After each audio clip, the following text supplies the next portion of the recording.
మన ప్రభువును ప్రియరక్షకుడు యేసుక్రీస్తు నామములో శుభములు తెలియజేస్తున్నాను. ఎందుకు ఈ శుభములు అంటే, క్రీస్తును కలిగిన మనందరం కూడా శుభప్రదమైనటువంటి పరిశుద్ధమైనటువంటి జీవన విధానములో క్రీస్తును కలిగి జీవించడం ద్వారా మన జీవితాల్లో అన్ని శుభాలే జరుగుతాయి. ఈ మానవ లోకంలో ప్రతి మనిషి తమ తమ ఆలోచనలకు అనుగుణంగా ఆలోచన చేయకుండా కేవలము దేవుని ద్వారా శుభాన్ని లేక ఆశీర్వాదాలు అనుభవించాలని ప్రతి మానవుడు అనుకుంటూ ఉంటాడు. అయితే ఈ సందర్భంలో నేను చెప్పబోయే మాట ఏంటంటే,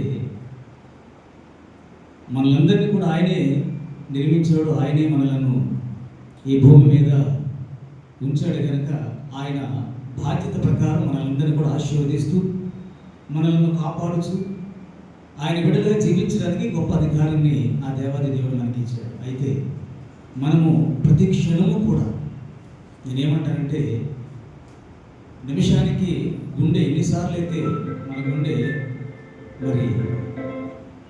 కొట్టుకుంటుందో అన్నిసార్లు మనము దేవుడిని మనము స్తుతించే విధంగా మనల్ని సిద్ధపాటు చేసుకోవాలి. ఎందుకంటే ఆయనను స్తుతించడం ద్వారా మాత్రమే, ఆయనను కనపరచడం ద్వారా మాత్రమే ఈ లోకంలో సాతానును జయించి పరముకు చేర్చబడేటువంటి మహాభాగ్యాన్ని మనం కలిగి ఉంటామని ఈ సందర్భంలో మనందరము తెలుసుకోగలగాలి.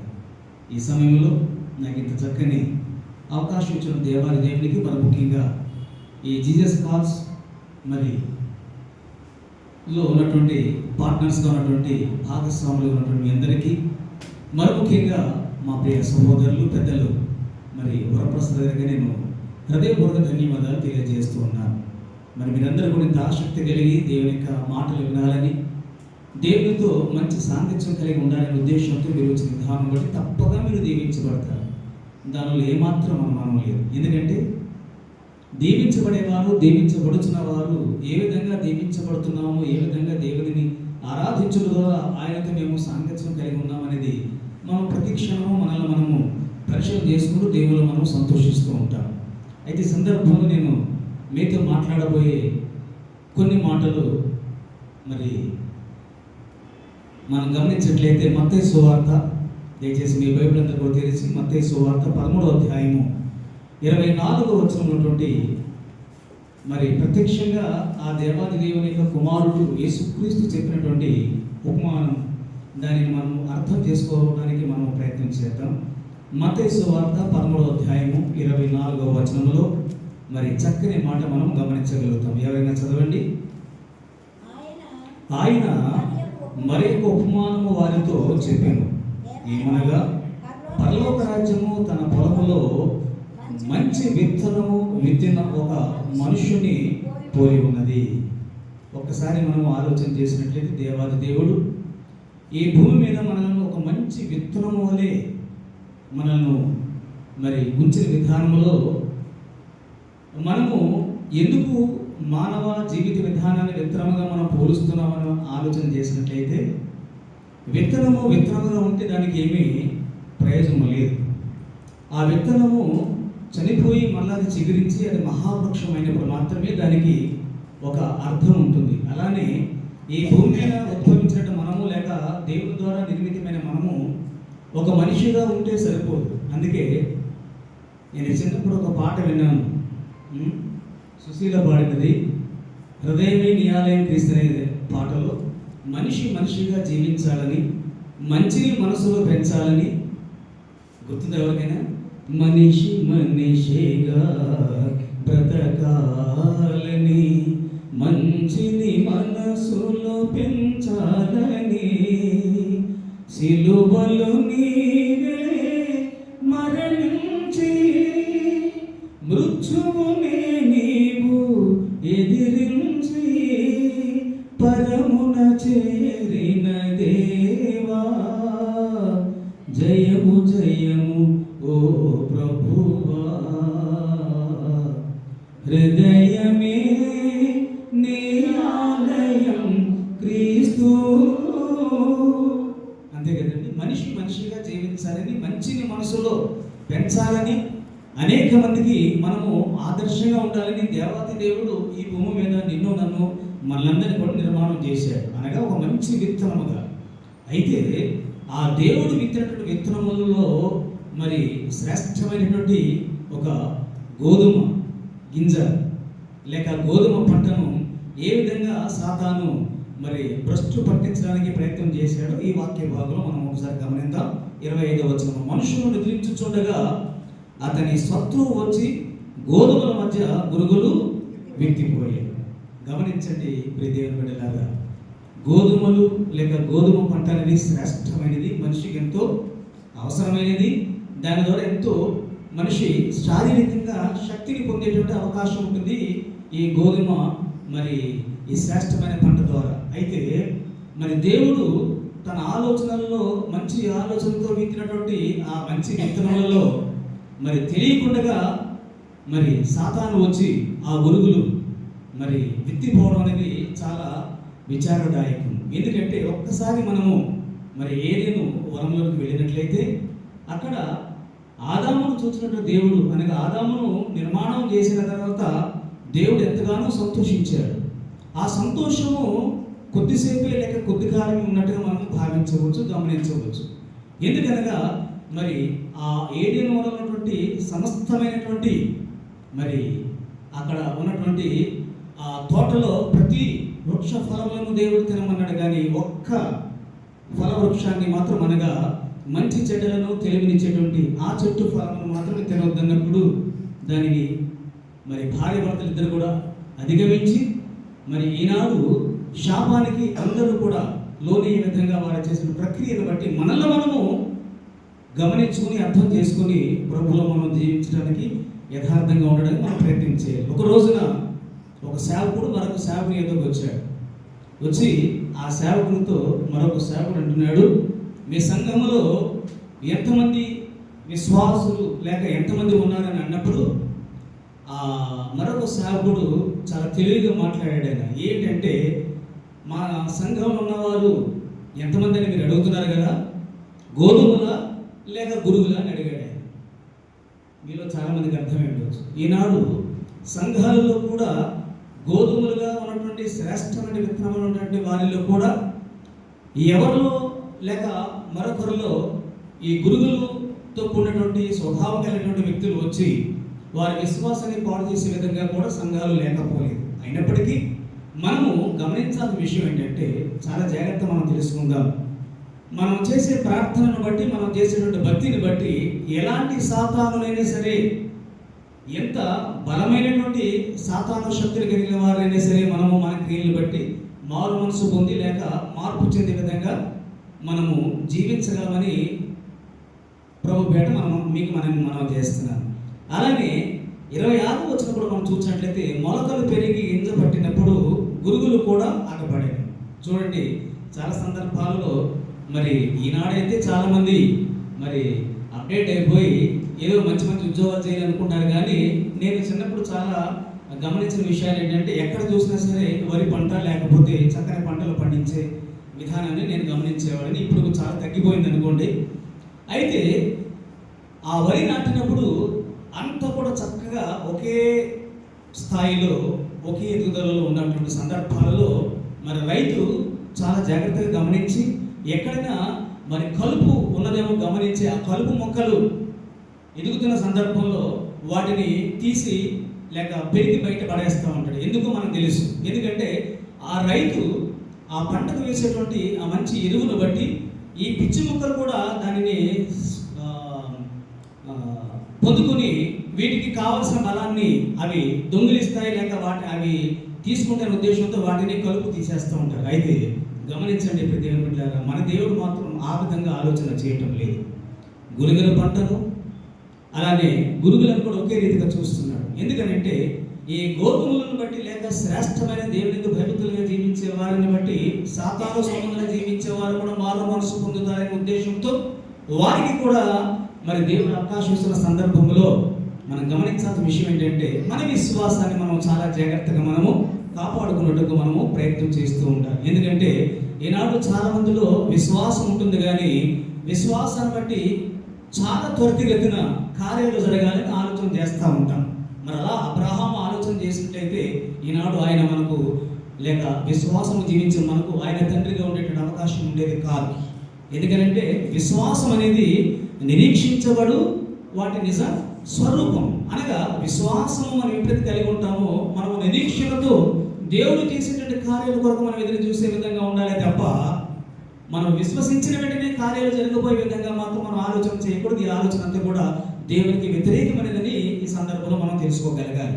అలాగే 27వ వచనంలో మనం చూసినట్లయితే అప్పుడు ఇంటి యజమాని దాసులు అతని ఎదురుకు వచ్చి, అయ్యా, నీవు నీ పొలంలో మంచి విత్తనములు విత్తితివి కదా, అందులో గురుగులు ఎక్కడి నుండి వచ్చితివని అడిగింది. చూచారా, ఆ దాసుడు విత్తినవి మంచి విత్తనములే. అయితే పై భాగంలో వెళ్ళినట్లయితే అక్కడ కూడా మనము 4 విధాలుగా కొన్ని విత్తనాలను మనం చూడవచ్చు. మొదటిగా మనం గమనించినట్లయితే విత్తనాలు మంచివి, కానీ పడిన ప్రదేశము లేక మనం జీవించే విధానము సరైనది కాదు. అది మనం అర్థం చేసుకోగలిగినట్లయితే మరి కొన్ని విత్తనాలు ఎక్కడ పడ్డాయి? రాతి నేలను పడ్డాయి. మత్తయి సువార్త 1వ అధ్యాయంలో మనం గమనించినట్లయితే పైకి వెళ్ళినట్లయితే కొన్ని విత్తనాలు ఎక్కడ పడ్డాయంటే ముళ్ళ పొదల్లో పడ్డాయి. కొన్ని విత్తనాలు ఎక్కడ పడ్డాయంటే దారిలో పడ్డాయి. మరి కొన్ని విత్తనాలు ఎక్కడ పడ్డాయి? మంచి నేలను పడ్డాయి. అయితే గమనించండి ప్రతి దేవుని బిడ్డలారా, మరి రాతి నేలను పడినది కూడా అది కూడా చిగురుస్తుంది, కానీ మరి ఆ వేరు భూముల్లో అది వెళ్ళడానికి అవకాశం లేని సందర్భంలో అది మొక్క ఎదుగుతుంది కానీ ఫలించే విధంగా ఉండదు. అలానే ముళ్ళ పొదల్లో పెరిగినటువంటి మొక్క కూడా అట్లానే ఉంటుంది, దారిని పడిన మొక్క కూడా అట్లా ఉంటుంది. కానీ మంచి నేలలో పడినటువంటి విత్తనము ఇప్పుడు కూడా ఫలభరితమైనటువంటి విధానంలో అది ఫలించే అవకాశం ఉంటుంది. ఒక రోజున ఒక వ్యక్తి దారిని వెళుతూ ఉన్నాడు ఎండలో. జాగ్రత్తగా గమనించినట్లయితే మనిషి యొక్క స్వభావం ఎలా ఉంటుందో మనం గమనించవచ్చు. దారికి వెళ్తుంటే ఆయన అనుకున్నాడు, ఆ ప్రక్కన పొలంలో ఒక పుచ్చమైన పాదును చూశాడు. వెంటనే అతను అనుకున్నాడు, ఏమనుకున్నాడంటే దేవునికి అసలు జ్ఞానం లేదు అనుకున్నాడు. ఎందుకో చెప్పమంటారా? ఇంత లావునటువంటి పుచ్చకాయలకు ఇంత సన్నగా ఉండేటువంటి పాదు ఏంటి? అసలు దేవునికి జ్ఞానం లేదు అనుకున్నాడు. అనుకుంటూ ఏదో మాట్లాడుకుంటూ వెళ్ళిపోతున్నాడు ఎండలో. కొంచెం దూరం వెళ్ళిన తర్వాత ఆ వ్యక్తికి కొంచెం అలసట వచ్చి ఒక మేడి చెట్టు క్రింద విశ్రమించడానికి ఆ ఎండలో ఆ చెట్టు క్రింద ఉన్నాడు. ఉండడమే కాకుండా ఆ ఎండను బట్టి తన శరీరం ఉన్నటువంటి ఆ యొక్క తువాలు లేక టవల్ వేసుకుని క్రింద వేసుకుని కొంచెం అట్లా విశ్రమించాడు, పండుకున్నాడు. కొంతసేపు అయ్యేటప్పటికీ ఈ మేడి చెట్టు పళ్ళన్నీ కూడా అతని మీద పడ్డవి. ఆ నిద్రలు ఏమీ గమనించలేకపోయాడు. మేలుకు వచ్చిన తర్వాత లేచి చూస్తే తన శరీరం మీద అన్నీ కూడా మేడి పండ్లు ఉన్నాయి. వెంటనే జ్ఞానోదయం కలిగింది. అబ్బా, దేవుని జ్ఞానం ఎంత గొప్పది!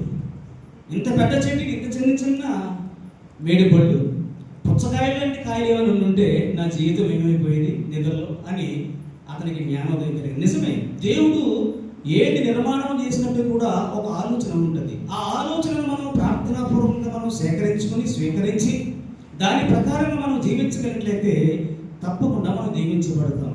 నేటి దినాలలో మరి తల్లిదండ్రులు జీవించేవారు ఇక్కడ చాలామంది ఉన్నారు, పిల్లలను కన్నవారు. కానీ లోక పరిస్థితి చూస్తూ ఉన్నట్లయితే చాలా భయంకరంగా ఉంటుంది, చాలా భయంకరంగా ఉంటుంది, చెప్పలేని సఖ్యంగా ఉంటుంది లోకం.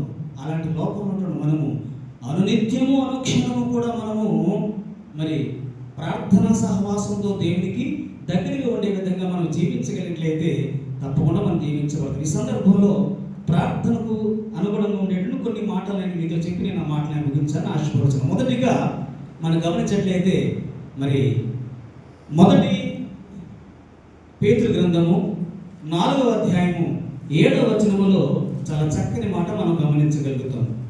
పేతురు రాసినటువంటి మొదటి గ్రంథము 4వ అధ్యాయము 7వ వచనాన్ని ఒకసారి మనం చూద్దాం. అయితే అన్నిటి అంతము సమీపమై ఉన్నది కాగా మీరు స్వస్థ బుద్ధి గలవారే ప్రార్థనను చేయుటకు ఎట్లా ఉండాలండి? మెలకువగా ఉండాలి. ఈ సందర్భంలో నాకు వచ్చిన ఆలోచన ఏంటంటే, నేను విన్నటువంటి మాటని నేను మీతో పంచుకోవాలని ఆశపడుతున్నాను. ఏంట మాట అంటే, ఈనాడు ప్రతి మనిషి కూడా తన పుట్టిని మొదలుకొని చనిపోయేంత వరకు కూడా ఎక్కువ సమయాన్ని దేనికి కేటాయిస్తున్నాడంటే నిద్రకే. అవునంటారు కాదంటారు? ఎక్కువ నిద్రకే మనం కేటాయిస్తున్నాం. ఆ మిగిలిన కొద్ది సమయము సెల్ ఫోన్ చాటింగ్స్ లేక దానిని వాచ్ చేయడంలో ఆ సమయాన్ని పూర్తిగా మనం గడిపేస్తాం.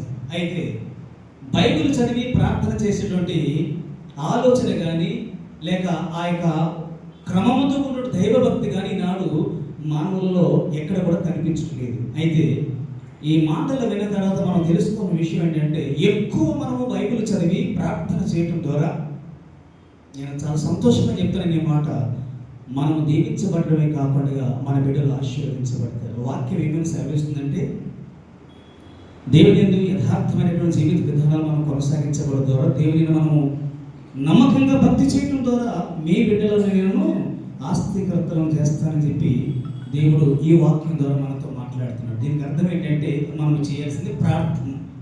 ఎక్కువ ప్రార్థనలో మనము గడుపుటకు మనము ప్రయత్నించాలి. అలానే మరి యాకోబు రాసిన పత్రికలు కూడా, అనగా యేసుక్రీస్తు ఆయన తమ్ముడైనటువంటి యాకోబు గారు కూడా ఒక పత్రిక రాస్తూ 5వ అధ్యాయము 15వ వచనం కూడా చాలా చక్కని మాట అంటాడు. ఆ మాట కూడా ఒకసారి మనం చూద్దాం. యాకోబు పత్రిక 5వ అధ్యాయము 15వ వచనములో, విశ్వాస సహితమైన ప్రార్థన ఆ రోగిని స్వస్థపరచును, ప్రభువు అతని లేపును, అతడు పాపములు చేసిన వాడైతే క్షమాపణ నొందును. పాప క్షమాపణ నొందును. గమనించండి ప్రియదేవ బిడ్డలారా, ఎంత చక్కని మాట. విశ్వాస సహితమైన ప్రార్థన. అయితే మనం ప్రతిరోజు ప్రార్థన చేస్తున్నాం. నేను చాలా సందర్భాలలో ఒక విషయం బాధపడుతూ ఉంటాను. ఏంటి బాధ అంటే, ప్రార్థన చేస్తున్నాము, పాపము చేస్తున్నాము, ప్రార్థన చేస్తున్నాము, పాపము చేస్తున్నాము. దీనివల్ల మనిషికి ఏమి ప్రయోజనం ఉండదు. నేను ఇప్పుడు ఏ పాపము చేయాలని చెప్పి మనం అనుకోకూడదు. ఈ సందర్భం మీకు జ్ఞాపకం చేస్తున్నాను. ఎందుకంటే మన తలంపుల్లోనే పాపం ఉన్నది, మన మాటల్లోనే పాపం ఉన్నది, మన క్రియల్లోనే పాపం ఉన్నది.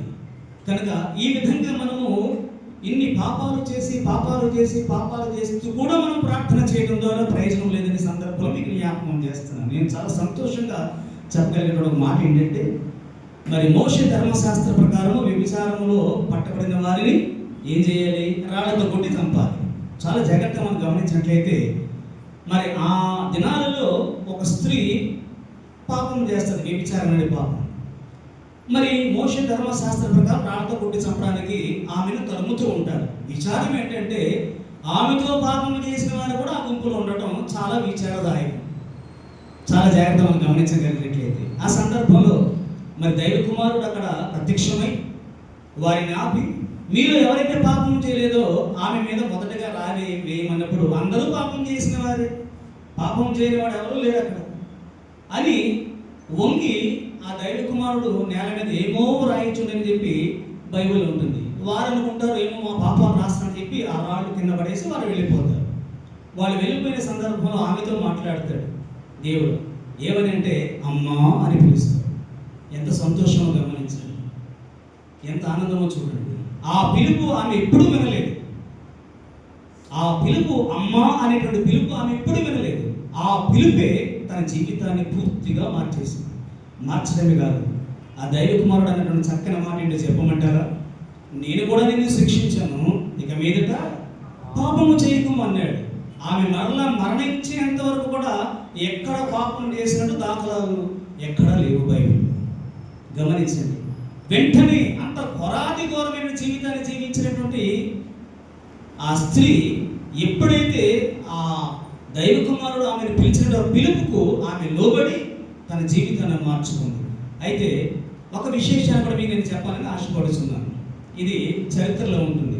ఏంటంటే, ఆమెతో పాపం చేసిన సందర్భంలో ఆ గుంపులో లేడు. ఎందుకంటే తన శరీరము సహకరించదు. కళ్ళు జబ్బు కలిగినటువంటి వ్యక్తి అన్నమాట. ఇది నేను చదివి నేను ఎంతగానో ప్రభువులో సంతోషించాను. చాలా జాగ్రత్తగా ఉందాం ఈ మాట. యేసుక్రీస్తును సిలువ వేసే సందర్భంలో ఆయన బ్రతికి ఉన్నాడో తెలుసుకోవడం కోసం ఒక ప్రక్రియ ఇక్కడ జరిగింది. ఏంటో చెప్పగలరా మీరు? చివరిగా ఏం జరిగింది? ఆయన బ్రతుకున్నది వెరీ గుడ్. ఆయన బ్రతుకున్నాడు తెలుసుకోవడం కోసం ఆయనను రాను వాళ్ళ సైన్యంలో ఒక వ్యక్తి బళ్ళెంతో పొడిచి తెలుసుకుంటాడు అనమాట. ఆయన ఆమెతో పాపం చేసిన వ్యక్తి. ఆ సందర్భంలో ఎప్పుడైతే యేసుక్రీస్తు ప్రక్క భాగంలో ఆ బళ్ళెంతో పొడుస్తాడో అక్కడ ఆ నీరు ఆ రక్తము చింది తన కళ్ళ మీద పడి స్వస్థత గావించబడతాడు. వెంటనే మీరు గమనించలేదో మరి చాలా మంది చూసే ఉండొచ్చు కరోనా అనేటువంటి సినిమాలో ఆ బళ్ళెను అట్లా విసిరేసి మోకాళ్ళలోని దేవుడు స్తుతిస్తాడు. అనగా దీని అర్థం ఏంటంటే దేవుడు ఎవరిని విడిచిపెట్టడానికి ఆయన ఇష్టపడటలేదు. ప్రతి పాపిని కూడా ఎంత ఘోర పాపినైనా సరే దేవుడు మరి పట్టుకుని వారిని రక్షించి వారిని మార్చుకుని హక్కులో చేర్చుకుని పరంలో చేర్చుటకు ఆయన ఇష్టపడుతున్న విషయాన్ని మనం ఎరుగొట్టు మంచిది. అనగా అక్కడ వ్యభిచారం చేత పట్టబడిన స్త్రీ మారు మనసు పొందింది, తనతో పాపం చేసిన వాడు కూడా మారు మనసు పొందాడు. ఎంత అద్భుతం ఒకసారి మనం గమనించవచ్చు. అందుకే మరి ఆంధ్రదేశ కీర్తనలో ఎక్కువ కీర్తన రాసినటువంటి పురుషోత్తం చౌదరి గారు ఒక చక్కని పాట రాశాడు. నాకు చాలా ఇష్టం అది. ఎరిగి ఎరిగి చెడిపోతేవి మనసా ఇక నీదికెవరు చెప్పుమా అంటాడు. అంటే ఎరిగి ఎరిగి మనసుతో పాడుతున్నాడు. ఎరిగి ఎరిగి చెడిపోతేవి మనసా ఇక నీ దిక్కెవరు. నిజమే, ఈనాడు మనం తెలిసి కూడా అనేకమైన పాపాలు చేస్తున్నాం. అయితే ఆ పాపాలకు మనము స్వస్తి చెప్పాలి. పాపానికి మనం స్వస్తి చెప్పకపోతే పరిశుద్ధుడిగా జీవించాలనే ఆశ లేక ఆ ఆలోచన ఆ క్రియాశీలకమైనటువంటి ఆ విధానం మనలో లేకపోతే పరిశుద్ధాత్మ దేవుడు నిన్ను నన్ను ఆవరించే అవకాశం ఉండదు. ఎందుకంటే మనం ఆరాధన చేసేటప్పుడు చక్కని మాటలు మనము వింటూ ఉంటాం, పలుకుతూ ఉంటాం. ఆయన ఆత్మ కనుక ఆయనను ఆరాధించేవారు ఆత్మతోనూ సత్యముతో ఆరాధించాలి. నాకు ఎంతో ఇష్టమైన పదం అది. ఆయన ఆత్మ కనుక ఆయనను ఆరాధించేవారు ఆత్మతో ఆరాధించాలంటే అది వేరేగా ఉండేది. అయితే బైబిల్లో ఉన్నటువంటి పదం ఏంటంటే ఆయన ఆత్మ కనుక ఆయనను ఆరాధించేవారు ఆత్మతోనూ సత్యముతో. అనగా మనలో లేనిది ఏంటంటే సత్యం.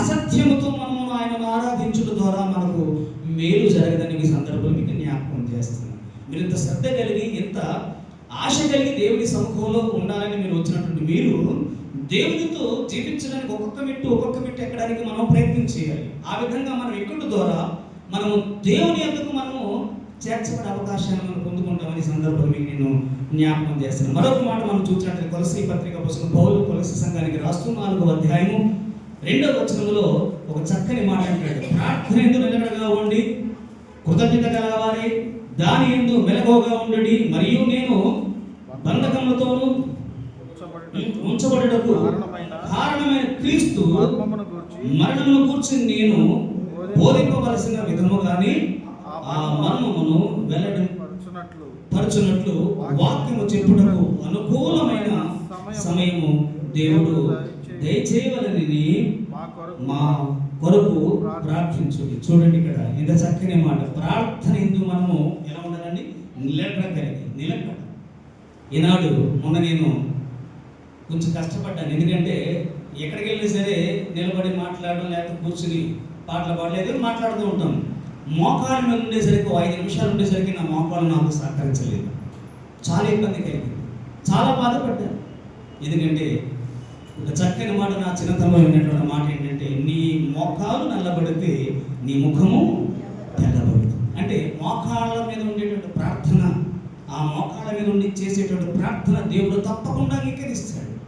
ఎందుకంటే మనము దేవునితో మిళితమైపోయి దేవునితో మనము పూర్తిగా లీనమైపోయి చేసేటువంటి ప్రార్థన, మోకాళ్ళ మీద ఉండి చేసేటువంటి ప్రార్థన మాత్రమే అంగీకరించబడుతున్న సందర్భం మీకు జ్ఞాపకం చేస్తున్నాను. చాలా సంఘాలు నేను చూశాను. ప్రార్థన అనగానే ముసలాళ్ళు కావచ్చు, చిన్నపిల్లలు కావచ్చు, పెద్దవాళ్ళు కావచ్చు, ఎవరైనా కావచ్చు, ఎంత వయస్కులైనప్పటికీ కూడా ప్రార్థన అనగానే ఒక సంఘంలో నేను చూశాను, వెంటనే మోకాలు వేస్తూ ఉంటారు. ప్రార్థన అనగానే మోకాలు వేస్తూ ఉంటారు. ఎంత ఆనందమో గమనించడం దేవుని బిడ్డలారా. ఎందుకంటే మన శరీరానికి మనము సుఖాన్ని అలవాటు చేయకూడదు. మరి పౌలు గారు కూడా సుఖాన్ని అలవాటు చేసినట్లయితే పౌలు గారి ద్వారా మనం అనేక విషయాలు తెలుసుకునే అవకాశం మనకు లేకపోనేమో అని నేను అనుకుంటూ ఉంటాను. తన శరీరాన్ని పూర్తిగా నలగొట్టుకున్నాడు వాక్యము చేత. శరీర సంబంధమైనటువంటి ఏ ఆలోచన కూడా తనలో ఉండకుండా పూర్తిగా తనను తాను దేవునికి అర్పితం చేసుకున్న సందర్భంలో మీకు జ్ఞాపకం చేస్తున్నాను. మరొక మాట కూడా మనం చూసినట్లయితే రోమపత్రిక 12వ అధ్యాయం 12వ వచనంలో ఒక చక్కని మాట మనం గమనించగలుగుతాం. ఒకసారి చూద్దాము. రోమపత్రిక 12వ అధ్యాయం 12వ వచనం.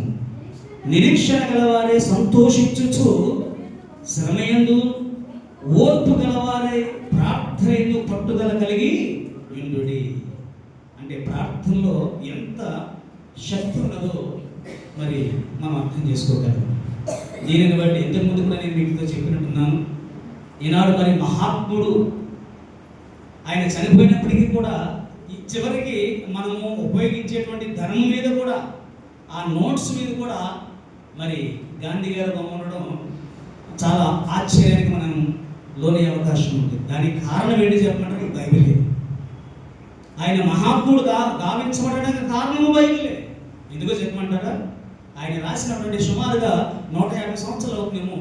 ఆ పేపర్ 4 పేజీలు ఉంటే ఒక బుక్, దాన్ని ముట్టుకుంటే రాలిపోతూ ఉంటుంది అన్నమాట, పొడుగుగా. అంత ఓల్డ్ పేపర్, ఇప్పటికి నా దగ్గర ఉంది. ఆయన దాంట్లో రాస్తూ అంటాడు, what is food for soul అని ఆయన ఒక ప్రశ్న వేస్తూ జవాబు కూడా ఆయన చెప్పాడు. The prayer is the food for soul. ఆత్మకు ఆహారం ఏమిటి అని చెప్పి ఆయన అడిగి అంటాడు, జవాబు కూడా ఆయన చెప్తున్నాడు, ఆత్మకు ఆహారము ప్రార్థన. గమనించండి దేవుని బిడ్డలారా, ఈనాడు మనము ప్రార్థన చేసేటువంటి సందర్భాన్ని, ప్రార్థించేటువంటి సమయాన్ని కూడా మనం కోల్పోతున్నాం. కనుక ఎంత ఎక్కువ మనం ప్రార్థన చేస్తామో అంత ఎక్కువగా మనం దీవించబడమే కాకుండా మన కుటుంబాలు, మన బిడ్డలు కూడా ఆశీర్వదించబడతారని ఈ సందర్భంలో మీకు జ్ఞాపకం చేస్తాను. ఇంతకుముందు కూడా నేను మీకు జ్ఞాపకం చేసి ఉంటాను అనుకుంటున్నాను. ఈనాడు మరి మా బాబాయ్ కావచ్చు, మా తండ్రి గారు కావచ్చు, వీళ్ళందరూ కూడా మరి ప్రపంచవ్యాప్తంగా దీవించబడ్డారంటే కారణం మా నాన్నమ్మ గారి యొక్క ప్రార్థన. వారిని చూస్తున్నప్పుడు కూడా నాకు మరి తల్లిగారిని వారిని చూస్తున్నప్పుడు మా నాన్నమ్మ గారు జ్ఞాపకం వస్తూ ఉంటుంది. ఆమె చేసి రిటైర్డ్ హెడ్ మిస్ట్రెస్ మా నాన్నమ్మ గారు. అర్థమైందండి. రాత్రి 12 గంటలకి లేచేది, నిద్ర గావించి. అంటే 8-9 గంటలకు అప్పుడు పురాతన దినాలలో 8 అయ్యేసరికి పండుకునేవాళ్ళు. 12 గంటలు లేచిపోయేది ఆవిడ. లేచిపోయి 12 గంటల నుంచి 5 గంటల వరకు కన్నీరు విడుస్తూ ప్రార్థన చేయడమే ప్రార్థనే ప్రార్థన తను చేయడం. ఆ సందర్భంలో నేను రోడ్డు మీద అక్కడక్కడ తిరిగి వచ్చి పడుకునేవాడిని. 7వ చదివినాను ఆ సందర్భం. ఆవిడ ప్రార్థన చేస్తూ ఏడుస్తూ ప్రార్థన చేస్తుంటే నాకు చాలా ఇబ్బంది కలిగేది. నేను అనుకునేవాడిని, ఈ ముసలం ఎప్పుడు చనిపోద్దురా అనుకునేవాడిని. అప్పుడు దేవుడు నాకు జ్ఞానోదయం కలగజేసి ఒక రోజున ఒక దినాన 5 గంటలు లేచి నేను చూస్తే ఈశాన్య మూలలో ఉన్నటువంటి ఆ యొక్క బావి వద్దకు వెళ్ళి ప్రార్థన చేసుకుని ఇల్లంతా ఊడ్చి ఆవిడ తన యొక్క చీర కొంచెం పైకి లేపి కాళ్ళు కడుక్కుంటుంది బావి వద్ద. అప్పుడు తన మోకాళ్ళు చూసి ఆశ్చర్యపోయేది. అంత ప్రార్థన, మోకాళ్ళ ప్రార్థన.